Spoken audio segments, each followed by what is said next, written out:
It's quite interesting. I've been looking at the other candidates standing for this election, and it really is extraordinary how much you can tell by going online at On the Wight to see them making absolute fools of themselves. Now, I'm convinced that our candidate won't do that. But it, I think, points to a way that this election may well turn out, is that people will get their information digitally. They won't go out to great numbers of meetings, but I think we should have meetings in different parts of the island, not only to meet people and potential voters, but so they can put a big advert in the county press saying there's going to be a meeting.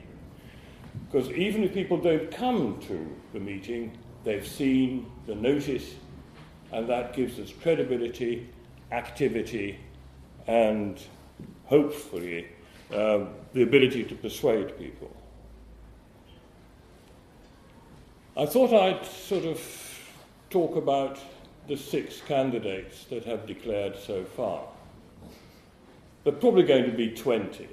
There's always a yoga transubstantiation body.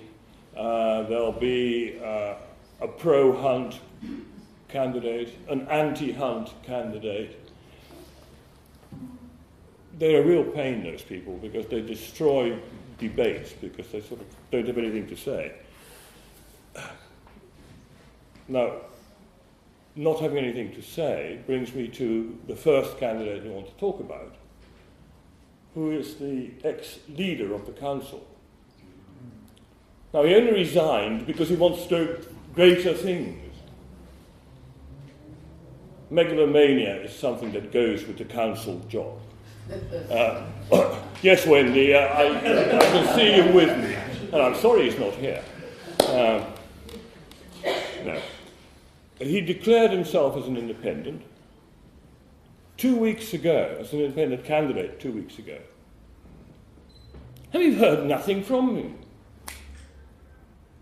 Nothing in the media, nothing on video or blogs or whatever. We don't know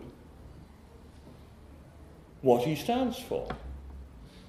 You can't have a candidate that goes into hiding. I mean, the democratic process only works if the people putting themselves up for election actually are prepared to be tested by the electorate to see what they stand for, not only their policies, but also their ability to present those policies to the electorate, and of course evaluate candidates as people. Now, the only thing I could find out about Ian is that he has more brains than anyone else in County Hall, and that he's a good man of integrity. Now, how do I know that? Well, he said so. Well, if he said so, he must know. But I don't think that's going to do the thing. How do you think he, as an independent, if he were to be elected, how could he possibly represent the island effectively?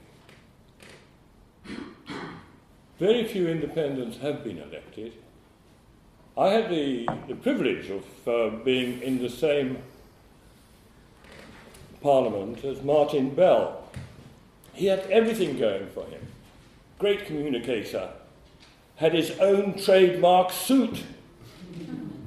It's quite remarkable how many other MPs bought white suits in 1997, hoping to get onto the white suit bandwagon. But Martin really struggled. He was great socializing. He has very handsome daughters. spent most of his time on the terrace in the sunshine, and obviously made good speeches on things that mattered a great deal to him. But he also felt that he ought to vote on other things that he wasn't an expert on. And then you realise that if you're an independent, you don't have a team that actually will look at the nitty-gritty of what governance and accountability actually involves. And quite often, you'd rush to the lobby to cast your vote, and you see Martin sort of wondering,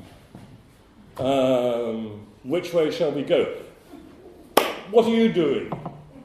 And I'm glad to say that normally he took the Liberal Democrat whip's advice on the more tricky things that need to be done.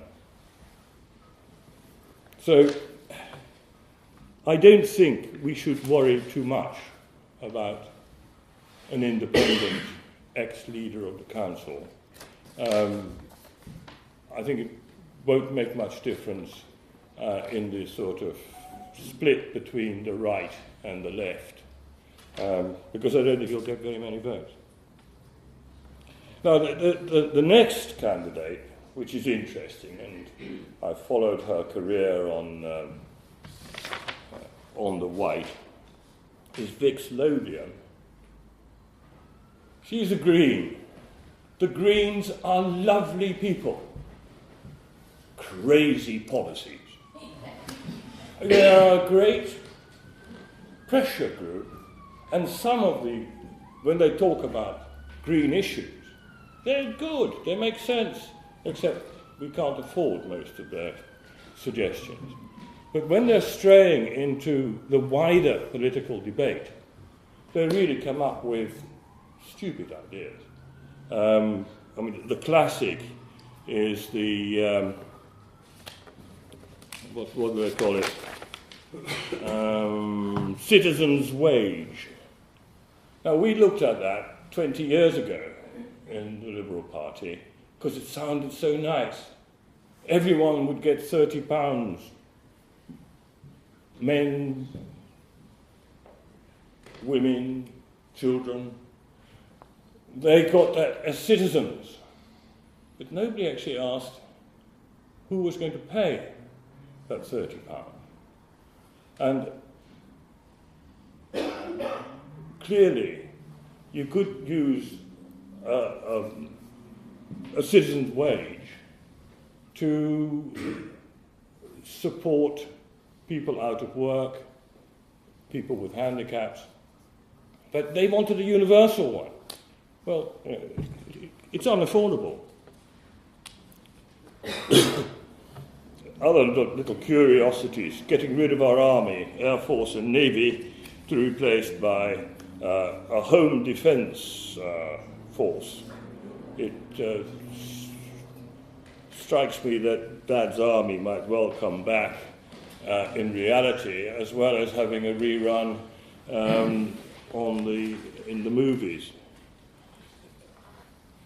We do need an expert defence force, but it's also got to be able to go out and deal with the Sierra Leone crisis.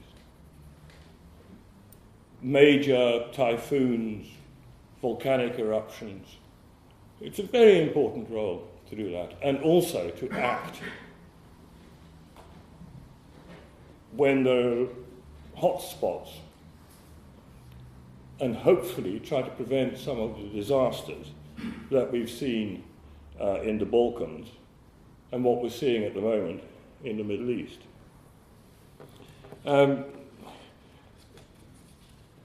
Vix, I'm not sure what Vix stands for, Victoria presumably. Vix was very thin on policies during her launch.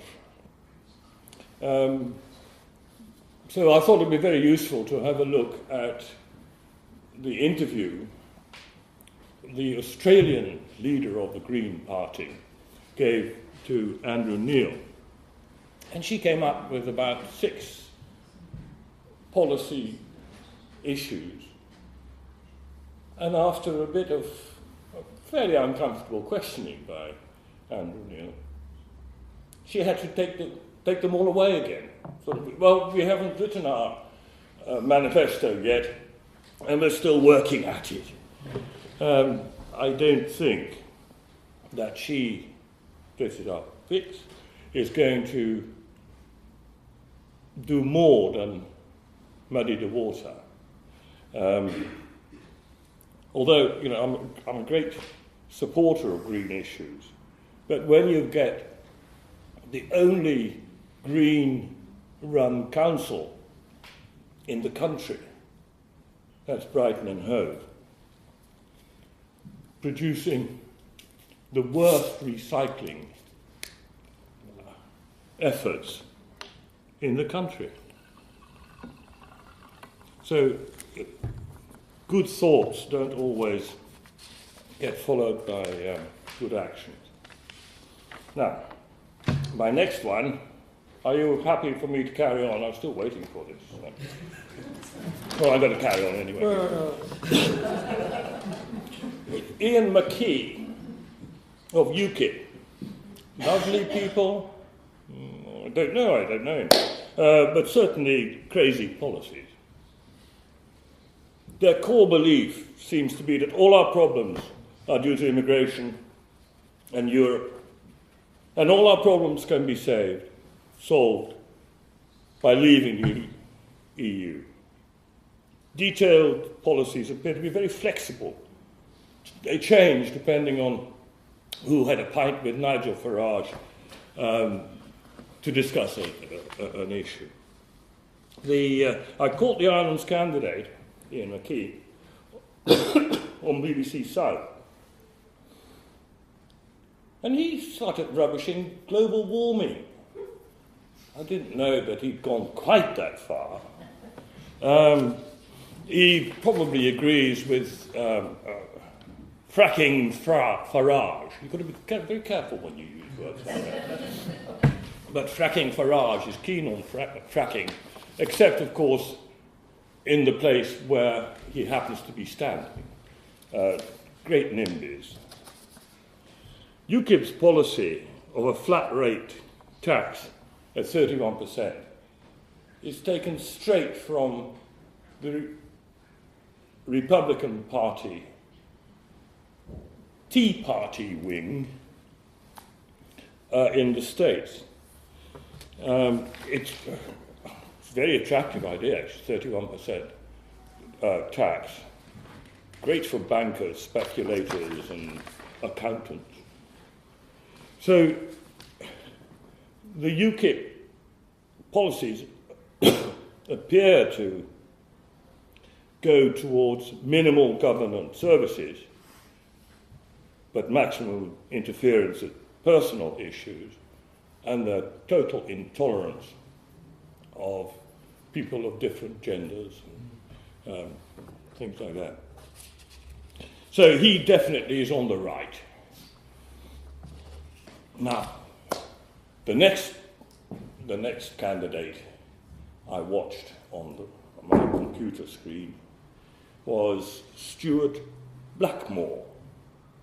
When I first turned it on, I thought that I'd got the wrong programme.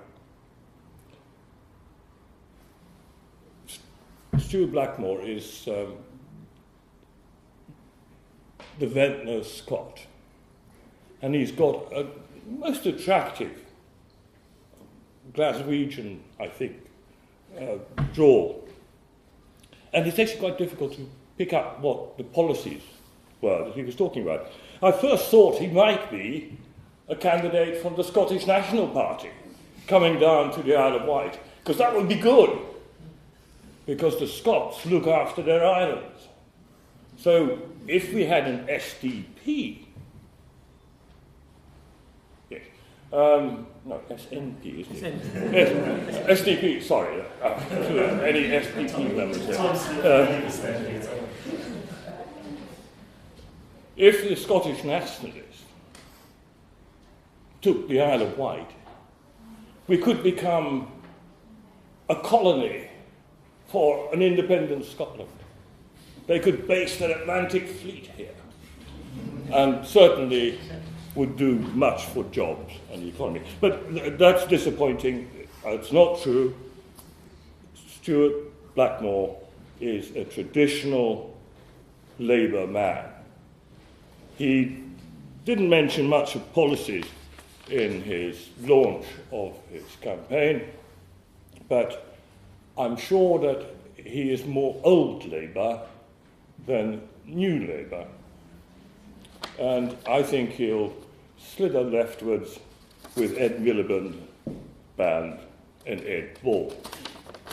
Because I think the real frightening thing about Stuart Blackmore is the fact that his party is run by two people I don't trust. Now, we haven't come to the last one yet, because that's him. We now come to Andrew Turner. I'm sure his reputation as a good constituency MP is warranted. He sticks to the job, has a good team of people that deal with problems, but that hides the fact that he is actually on the extreme right wing of a right-wing party. I admired the way he coped with his stroke, but it has left him really quite disabled. I know how demanding it is to be a Member of Parliament of the largest constituency for number of people living there in the country. You don't get any extra to run your office, so I'm sure he can carry on, but only by delegating most of his constituency work to a team of people, and I don't think it's right for us to delve into the private grief and relationships, but his effective office may not be so effective in the future. I think that the best thing that Mr. Turner could do is to retire. I think he was brave to carry on to this point, but I suspect that his judgment is not as it ought to be.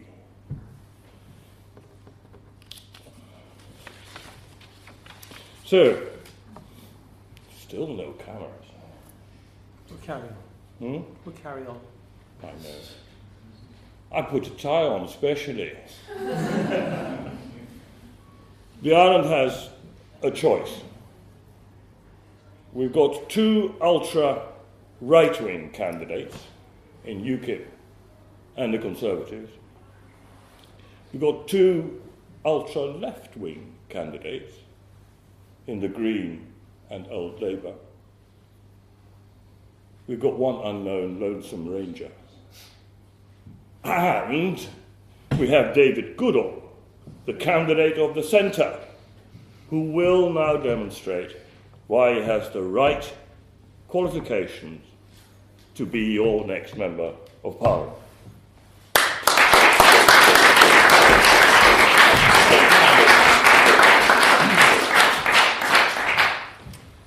Thank you very much, Peter, for that introduction.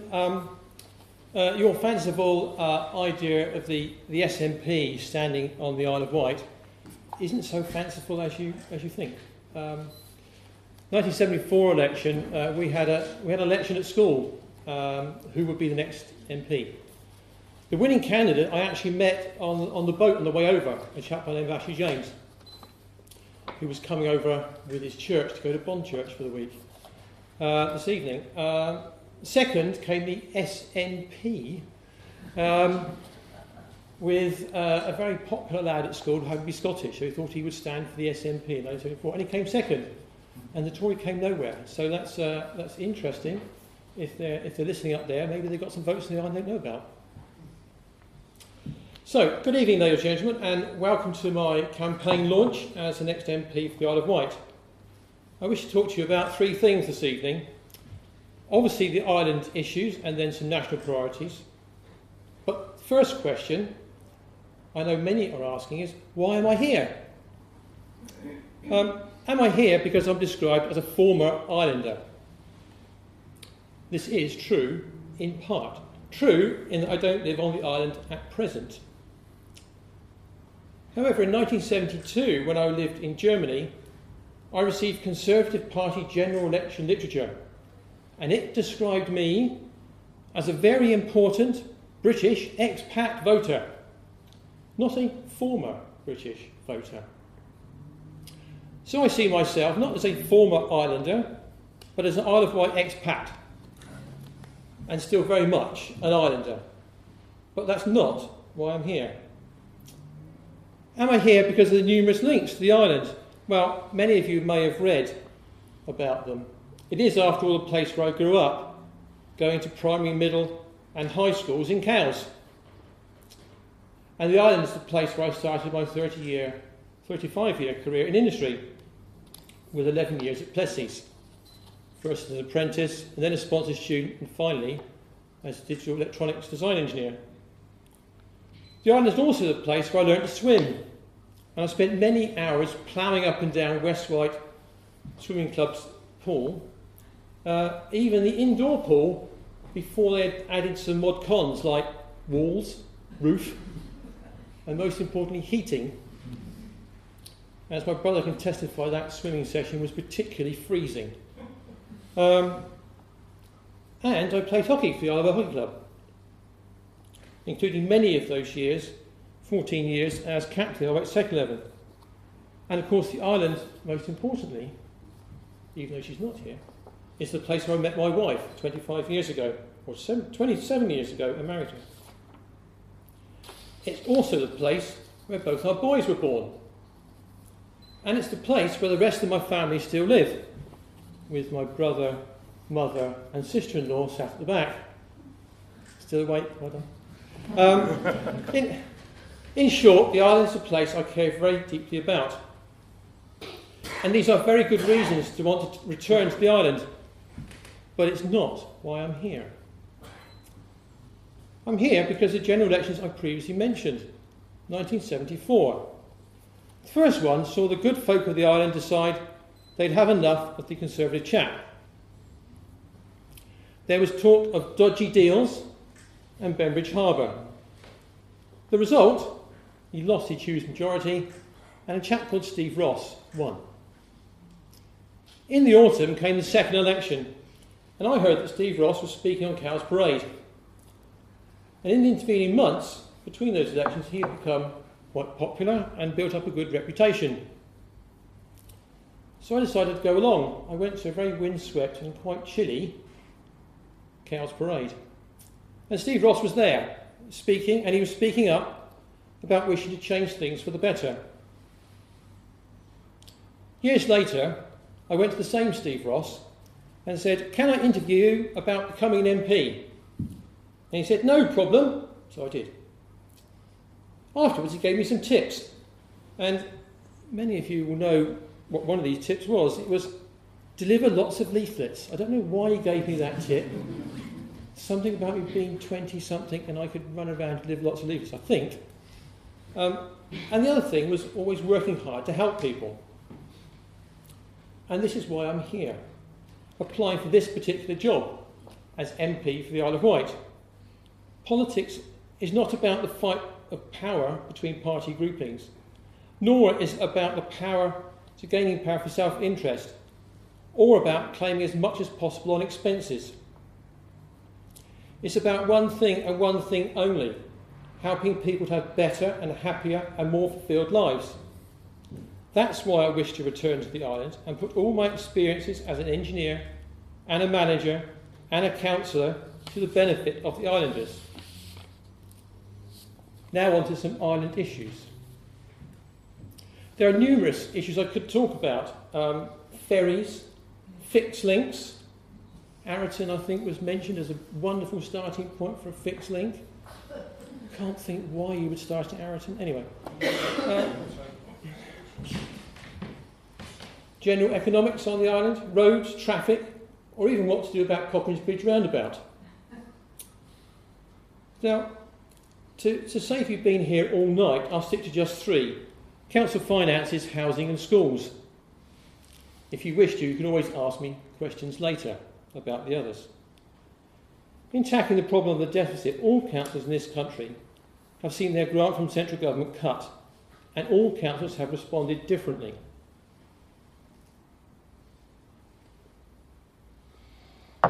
Some have just buried their collective heads in the sand and done nothing but spent their reserve.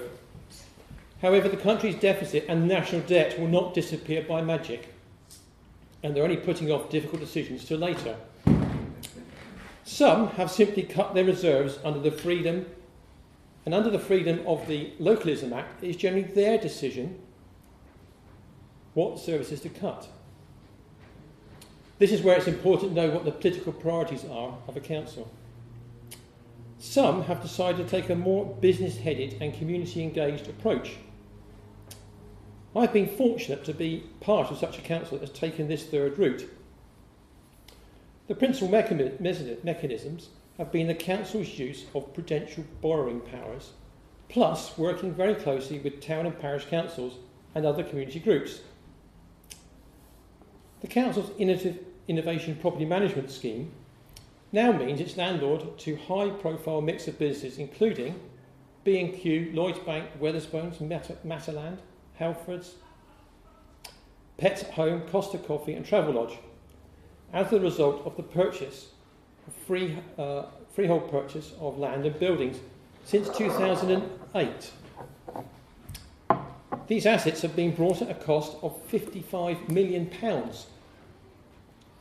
They're now worth £188 million. And after all the borrowing costs have been paid, they generated income for the council of £2.5 million, which has got rid of most of the funding gap that the government has created. It's also possible to work smarter and more locally.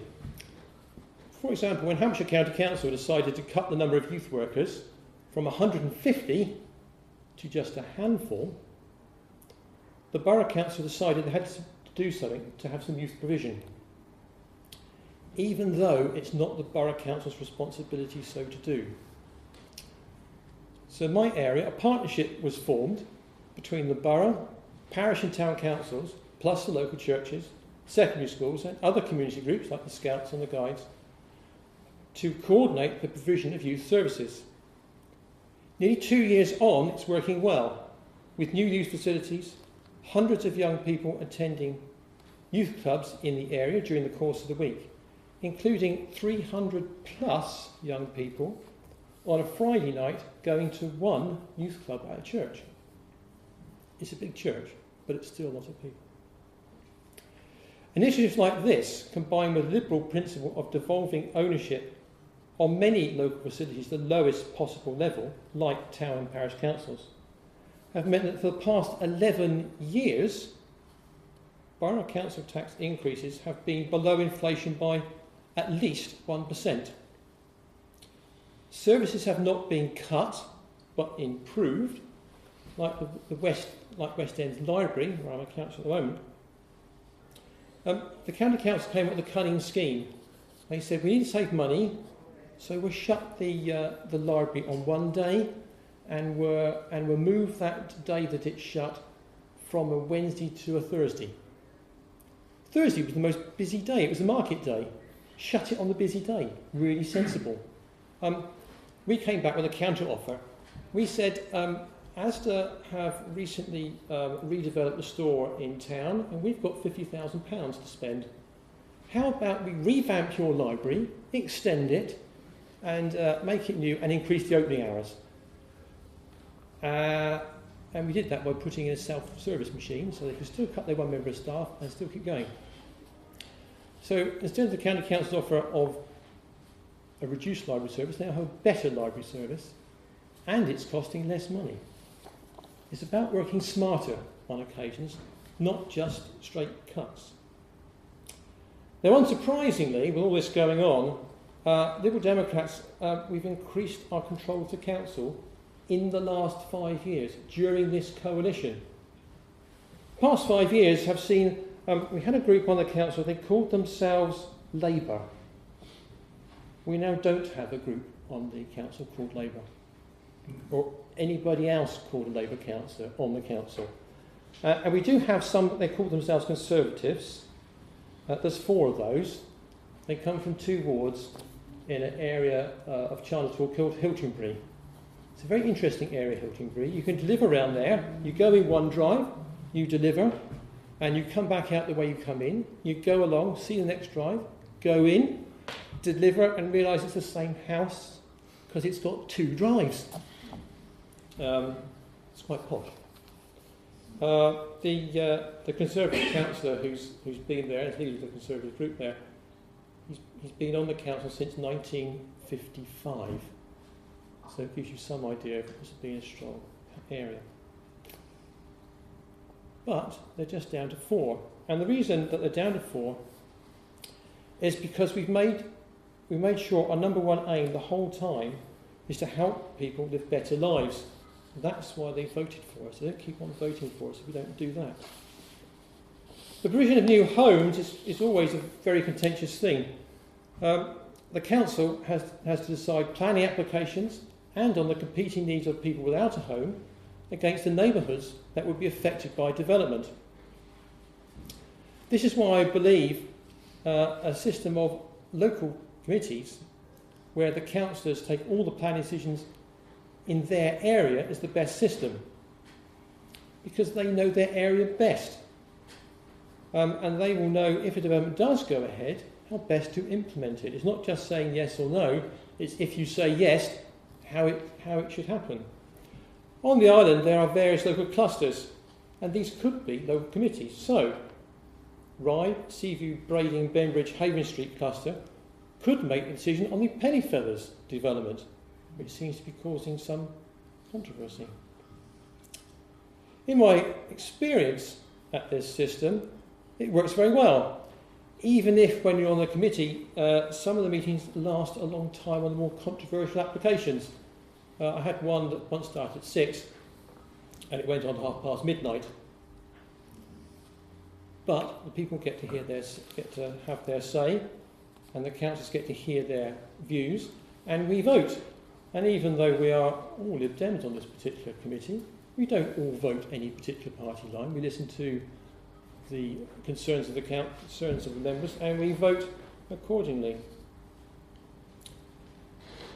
Now, new developments present both a threat and also an opportunity to communities. There's an opportunity that comes in the form of new infrastructure, in the forms of schools, roads, hospitals, jobs, which are required for the development, but also can help sort out existing problems. The island's current plan is for about 500 homes per year for the next 20 years to meet demand. So the size of the challenge is not to be underestimated, particularly when you consider, I think the Island Register currently has something like 8,000 applicants on it, and maybe 4,000 of those are actually active. An applicant on a housing register is not just one person. It could be a couple, it could be a family. So if you've got 4,000 active applicants, you might have 8,000 or 9,000 people seeking a home at present. And the current island plans for the next 20 years are talking about building 10,000 homes over that period. Now, as a Member of Parliament, to meet this challenge, it will require a proactive council and a Member of Parliament to get all the agencies of government working together. It will probably also require the council to become a developer and to have the greatest control over development and to correctly respond to the housing need. As a Member of Parliament, I will be prepared and willing to work with any political colour of council to help meet this challenge, as I've already done on the Push, Overview and Scrutiny panel, which for the last 18 months has included the Isle of Wight Council.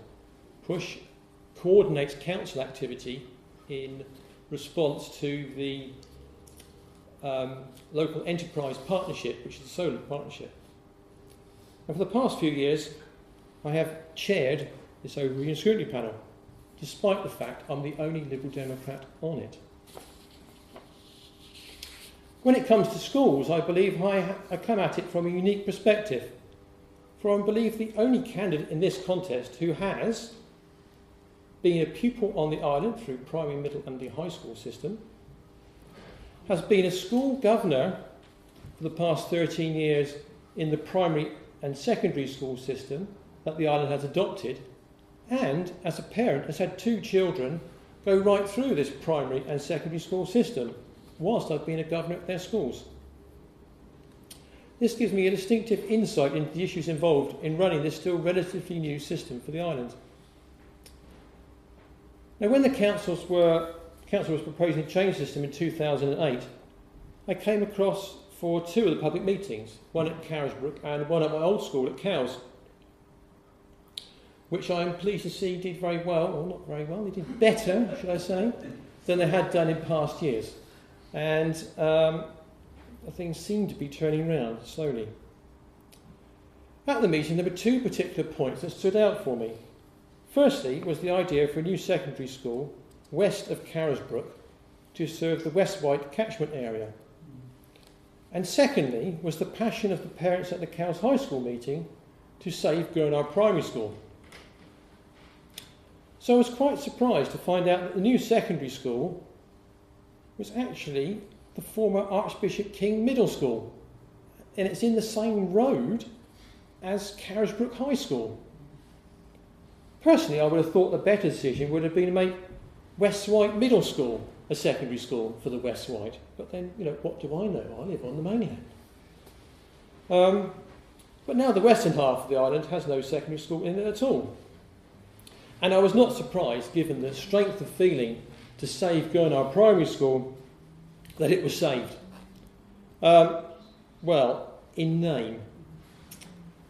My old middle school, Solent, is now Goodall Primary School. Now I've got nothing against that site being a school.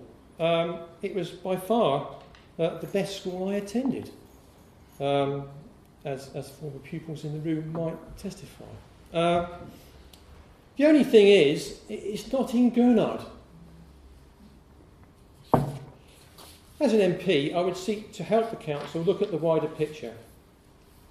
I would be both their critical friend and central government champion to get as much help as I possibly can for the schools on the island. And I would do this regardless of political favour, because our schools are the guardians for the future. They prepare the next generation to face the challenges that we leave them. And talking of challenges, this brings me on to the national situation. Think back to 2010. The country was in turmoil, at sea on the financial markets, with borrowing spiralling out of control and forecasters predicting disaster, as the first peacetime coalition in 80 years sought to restore order after the financial crash. And for the Liberal Democrats, there was a choice. You either had to step up to meet the challenge or stand by on the sidelines. I, for one, am proud that the party took the decision to step up, even if it meant coalition with the self-confessed nasty party. Theresa May, October 2002, brilliant quote. As the party, we have achieved a great deal. Not all the things we'd have liked to have achieved, but a great deal considering there are still only 57 Lib Dem MPs. Yet I hear some people say we've done nothing but support Tory party policy. And when I hear that, I compare it with the facts. And it reminds me of a sketch from the life of Brian, when someone asked, "What have the Romans ever done for us?" The record of achievement is actually quite long. So here is a starter for 10. Or, what have those Liberal Democrats ever done for us? Cut the deficit by half, reducing borrowing to the equivalent of £3,000 for every household. Given an £800 tax cut to lower middle-income earners, by letting you earn the first £10,500 tax-free. which benefits over 44,000 people on the island. Have an industrial strategy and business bank to grow modern British businesses. Deliver 99,000 jobs with our £3 billion regional growth fund. Protect schools' budgets and introduce the pupil premium to help those children that might otherwise fall behind. And that includes an extra £13 million for those disadvantaged pupils on the island. Increase free childcare to 15 hours a week for 3 and 4-year-olds and for disadvantaged 2-year-olds, which has helped over 300 children on the island. Secure the biggest ever cash rise in the state pension with our triple lock policy on uprating, which has improved the pensions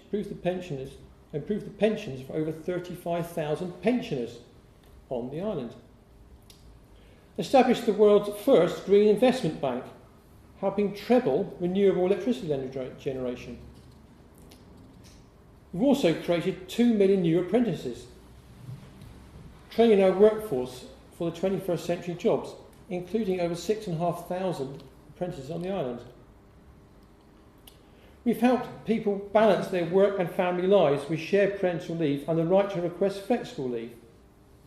We've extended personal freedoms by scrapping ID cards and introducing equal marriage for gay and lesbian couples. We've closed down bogus colleges and tightened up on English language tests for people moving to Britain from overseas. We've introduced fixed-term parliaments, taking away the Prime Minister's power to call elections when he thinks it's good for his party. Introduced new financial powers for Scotland, Wales and Northern Ireland and city deals around England. Growth deals to help people locally to drive economic growth. None of this would have happened without the Lib Dems in government. There is, of course, a promise for more for the next Parliament, or what are the Lib Dems ever going to do for us? The first task, of course, is to balance fairly the books and on time. To raise the personal allowance so that nobody earning the minimum wage pays income tax, which will cut the taxes by a further £400. And it will mean that on the island there will be a 50% increase in those people paying no income tax at all. Invest in the UK to make it a leader in low carbon cars, energy efficiency, high-tech manufacturing, and continue the regional growth fund to back growing businesses. Protect early years and sixth form colleges budgets too. Investment from cradle to grave, cradle to college. Grave's a bit too far. More free childcare, moving to 20 hours a week for working families from the end of paid maternity leave right through to school. Legislate to make the triple lock, uplifting of the pensions, permanent and guarantee decent pension rises for everybody. Cut energy bills and create jobs with our national programme to insulate homes with a council tax cut if you take part. Introduce a 2/3 discount bus pass for under 21s so they can afford to travel to college and work, benefiting over 9,000 young people on the Isle of Wight. Introducing a carers bonus so carers can take a proper break every year, which benefits over 2,200 carers on the island. Bring back proper border checks so that we know who's coming in and who's leaving. Reform party funding, electoral reform, and have an elected House of Lords. Introduce a new wave of devolution to the UK, and devolution on demand around England to transfer more powers as we can out of Westminster and out of Whitehall to the local people. All of these things will only be possible with Liberal Democrats in government because we're the only party who will provide a strong economy and a fair society and opportunity for all. I had to get the slogan in somewhere during the speech.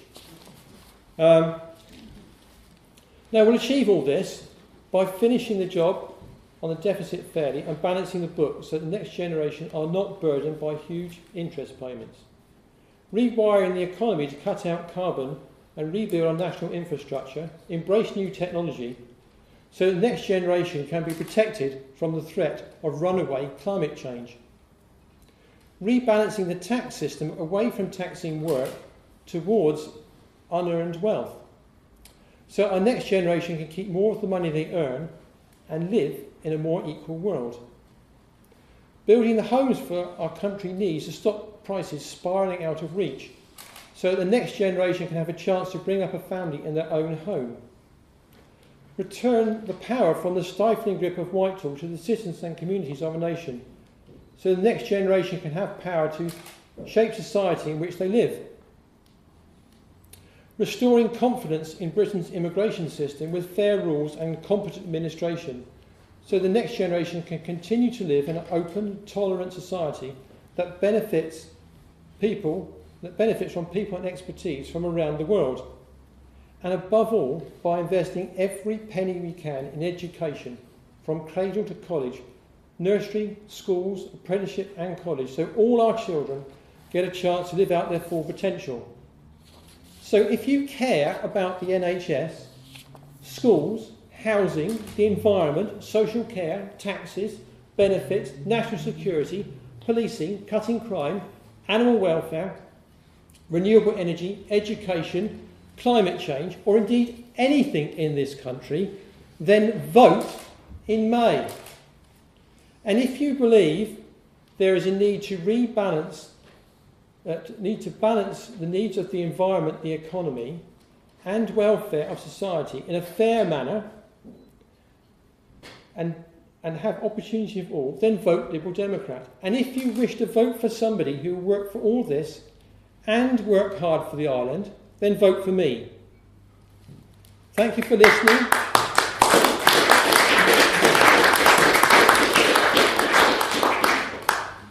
Staying awake. And now it's time for questions.